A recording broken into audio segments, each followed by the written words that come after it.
Hi, I'm Alexa Ryan West, and you're watching Faith Complex by the Numbers. Today we're here with Mr. Daniel Cox from the Public Religion Research Institute. Thanks for being with us. Great to be here.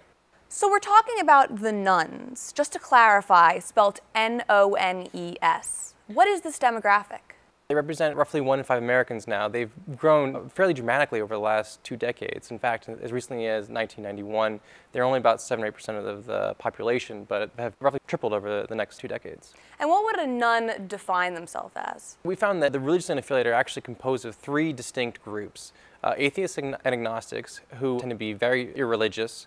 They don't really believe in God, they don't attend, they don't say religion is very important in their life. The secular folks, who account for around 4 in 10, they don't really practice, they don't really participate in religious services, but some of them do believe in some type of God. And lastly are the unattached believers, who may practice or attend occasionally, and most of those folks do believe in God. What did your research find in terms of how nuns voted in the 2012 presidential elections?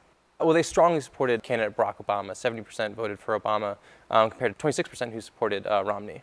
And what would you say are the hot button issues for nuns? Well, the unaffiliated, it's an interesting group. They don't have a coherent public agenda.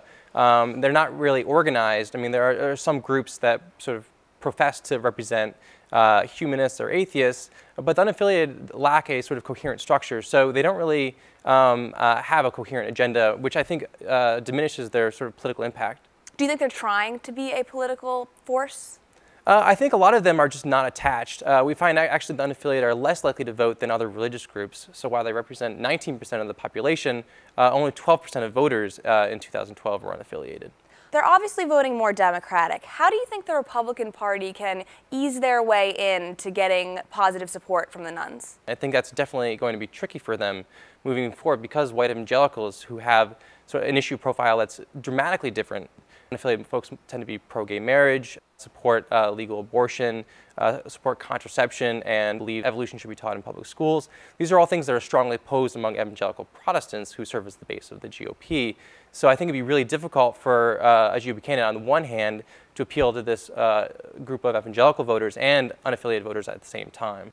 Are we going to see the nuns as a political force in the future? Is this a demographic that's growing and will become significant as time goes on? Well, one of the actually interesting outcomes of the 2012 election is the role that technology played, particularly Facebook. And I think that any effort to mobilize unaffiliated folks is going to have to go online because unaffiliated tend to be younger. They tend to not be sort of part of traditional institutions and structures. So I think any party that wants to reach them is going to have to find new ways to do it, and a lot of that's going to happen, I think, online. Thank you so much for your time. It's great to be here.